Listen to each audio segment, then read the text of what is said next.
So ito na yung update natin sa ating tanim na okra. Ano na siya,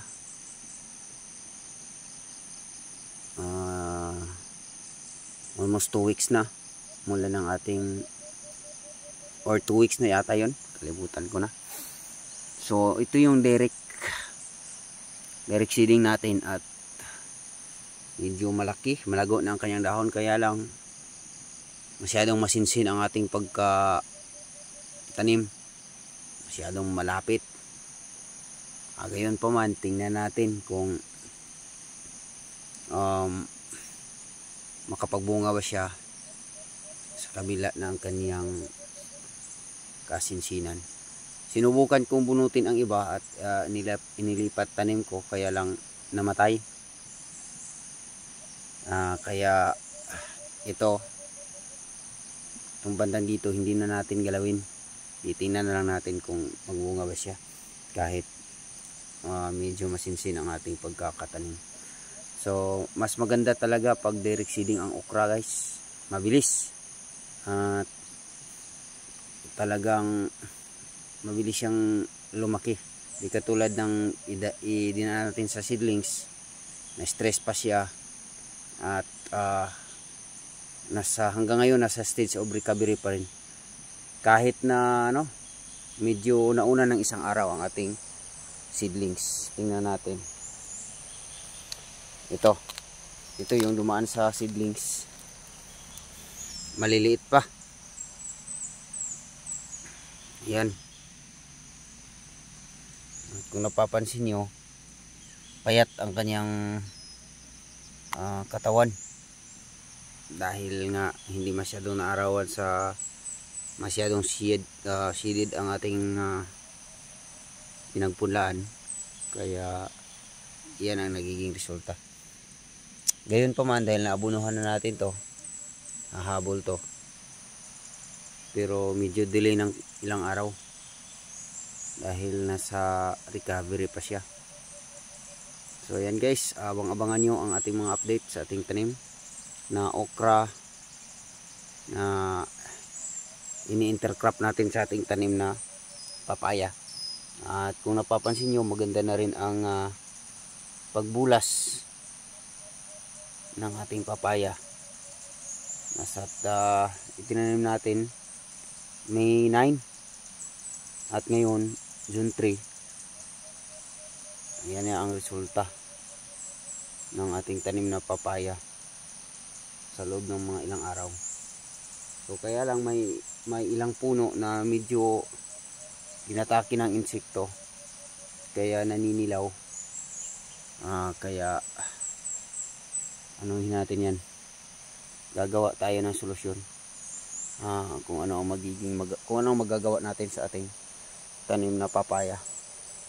So pero karamihan maganda na ang kanilang pagtubo. Kung napapansin nyo, birding-birdi na ang kanilang dahon. Ayan, indication na malusog ang ating tanim na papaya. Dito sa bandang gitna, tatamnan pa natin to ng sili, kaya lang hindi pa tayo nakapagpatubo ng sili. Yan, tour ko kayo, guys, sa ating munting farm. Ito yung integrated farming, no? Kumbaga. At ito na nga dito. Itong okra na to, kaunti lang kasi ang itanim nating okra dahil sinubukan ko lang kung okay pa ba yung buto na matagal ko nang nabili. Sayang naman kung hindi gamitin, kaya itinanim ko na dito. So ito yung update sa ating papaya.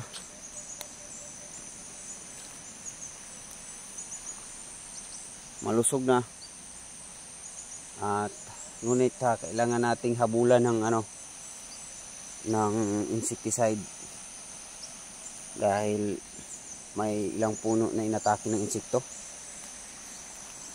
At madamo na.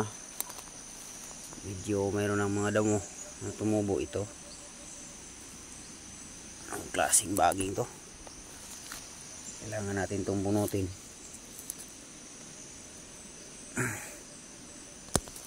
Ayan. Makaka-apekto yan sa kanilang pagtubo ng mga damo. Siguro mamaya mag-herbicide tayo. Ingat-ingat lang tayo sa pag-apply na hindi matamaan yung tanim natin.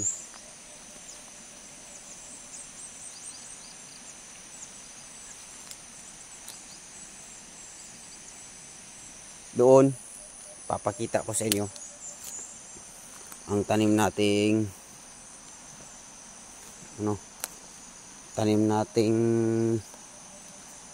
pipino. Ito.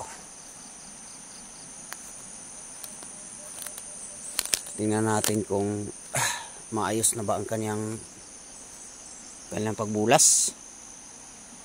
Ito na nga.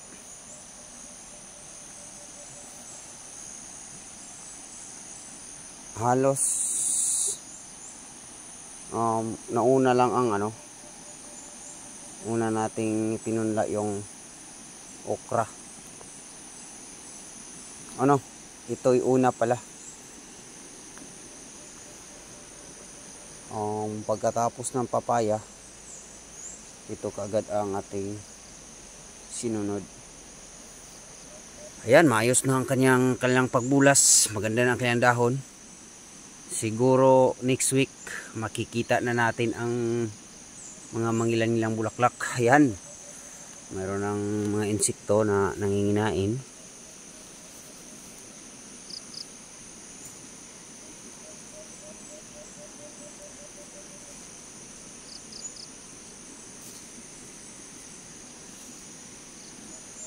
Hindi natin yan maiiwasan.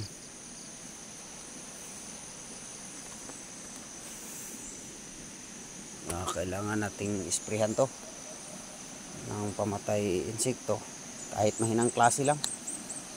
So ito naman yung sili. Ito yung siling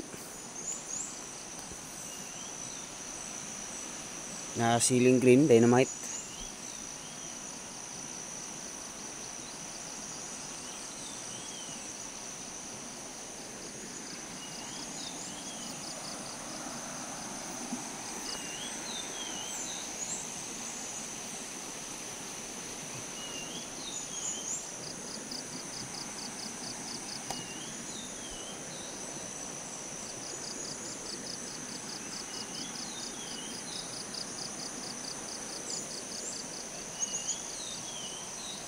So ayan na sila.